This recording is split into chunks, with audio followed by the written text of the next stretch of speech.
دینی جذبہ ہے وہ ہونا چاہیے. وہ جذبہ جب ہوتا ہے تو بندے کے لیے زکوٰۃ نکالنا آسان ہو جاتا ہے. البتہ آپ نے نام لیا کہ BC ملی تھی، تو اگر تو یہ رقم BC کے ذریعے آپ کے پاس آئی ہے اور جتنی آپ نے بھری ہے اس سے زیادہ آئی ہے، پھر معاملہ مختلف ہو جائے گا. مثال کے طور پر جو آپ ہر مہینے بڑھتے رہے ہیں وہ آپ نے بھرے ہیں 3 لاکھ روپے، اور یہ آپ کو BC ملی ہے 10 لاکھ روپے کی، تو 3 لاکھ پر جو مزید اضافہ ملا وہ 7 لاکھ روپے ملے. وہ 7 لاکھ روپے تو آپ کے ہیں ہی نہیں. تو یوں حساب یہ لگا لیں کتنی رقم آپ کی ہے BC میں جو آپ کو ملی ہے، اور کتنی رقم ایسی ہے جو اضافے ملی ہے جو آپ نے واپس کرنی ہے. جو قسطیں آپ بڑھتے رہیں گے تو وہ تو ظاہر بات ہے قرضہ ہو جائے گا آپ کے اوپر. اس کو مائنس کریں گے، اس کو مائنس کر کے جتنی بچتی ہے اس پر جو ہے وہ زکوٰۃ ادا کریں گے. ٹھیک، اگلی کال دیجیے. جی میرا سوال یہ ہے کہ غیر اسلامی ملک رہتے ہیں اور وہاں وہ تجارت کی غرض سے کوئی ایسی دکان یا ایسا کاروبار کرتے ہیں جس میں غیر مسلم کے لیے شراب یا ایسی چیزیں جو حلال نہیں ہیں وہ رکھنا پڑتی ہیں، لیکن ان کے گاہک جو ہیں وہ صرف غیر مسلم ہوتے ہیں، تو کیا ان کے لیے یہ جائز ہے؟ دیکھیے مسلمان کے لیے جائز نہیں ہے کہ وہ ان چیزوں کے نقل و حمل میں جو ہے وہ ساتھ دے یا معاونت کرے. اس کے لیے خنزیر کو کیری کرنا یا شراب کو کیری کرنا یہ کسی طور پر بھی جائز نہیں ہے.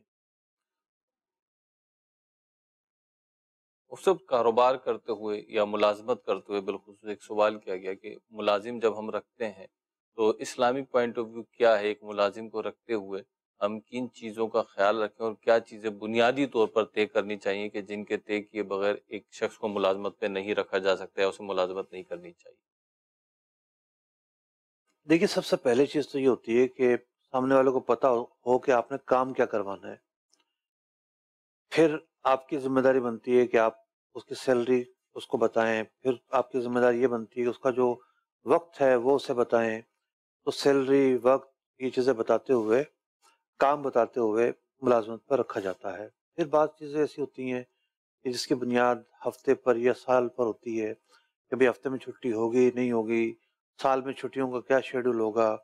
تو یوں جنرلی کچھ چیزیں طے کر لینا ضروری ہوتا ہے تاکہ بعد میں تنازع نہ بنے، اور تنازع کے علاوہ اس کا جو حق ہے وہ بھی تلف نہ ہو. بعض اوقات لوگ ایسے ہوتے ہیں کہ ٹھیک ہے وہ نہیں جاتے کہیں پر، نہ جاتے ہیں، ایسے بھی لوگ ہوتے ہیں کہیں نہیں جاتے جی، لیکن کچھ بنیادی حقوق بھی تو ہوتے ہیں نا. موت میت ہوتی ہے، شادی بیاہ ہوتے ہیں، رشتہ داریاں نبھانی ہوتی ہیں، تو چھٹی کی نوبت تو پیش آتی ہے.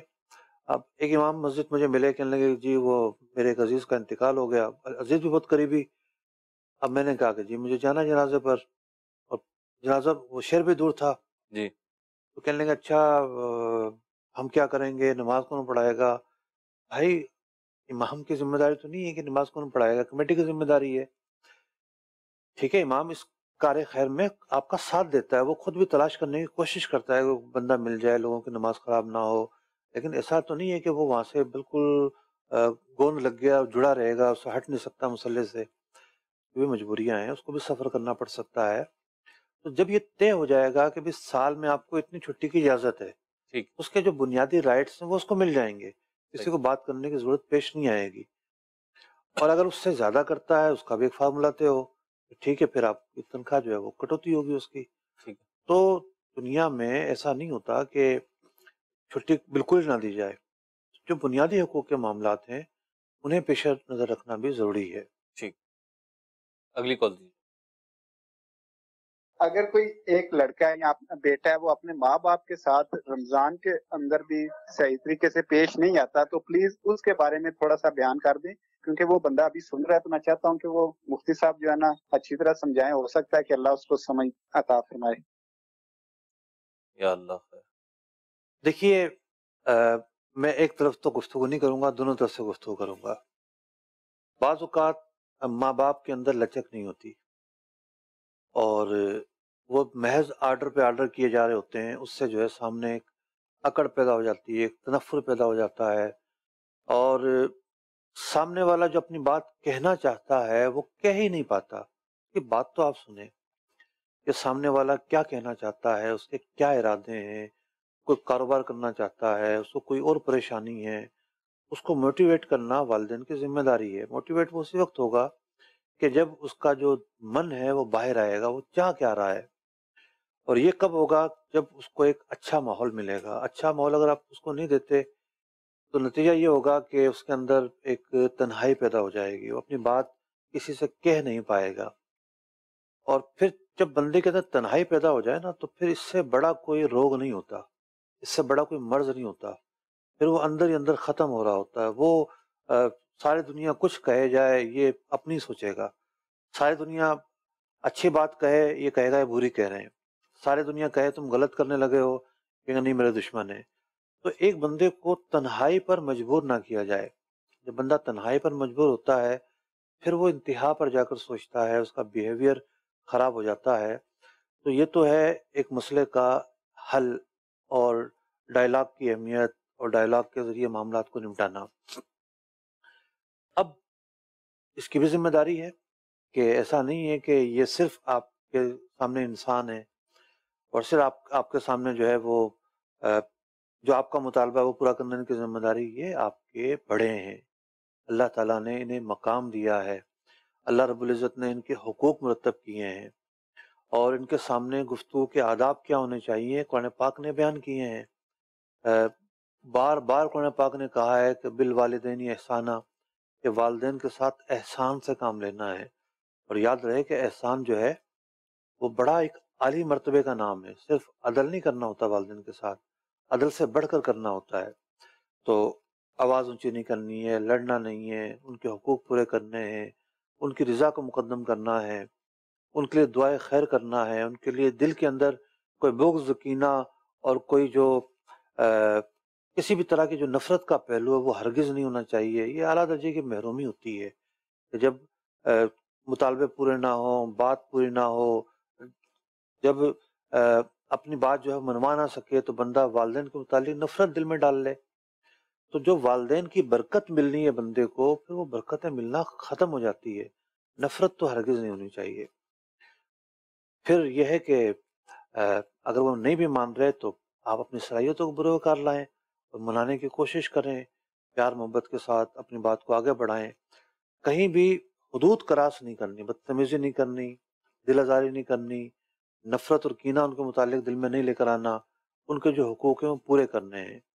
تو والدین کے لیے بھی میں نے کچھ چیزیں بیان کی اور اولاد کے لیے بھی کچھ چیزیں بیان کی، تو بیلنس رکھنا ضروری ہے، دونوں کو اپنی ذمہ داری پورا کرنا بنتا ہے اور اس کا خیال رکھنا ضروری ہے۔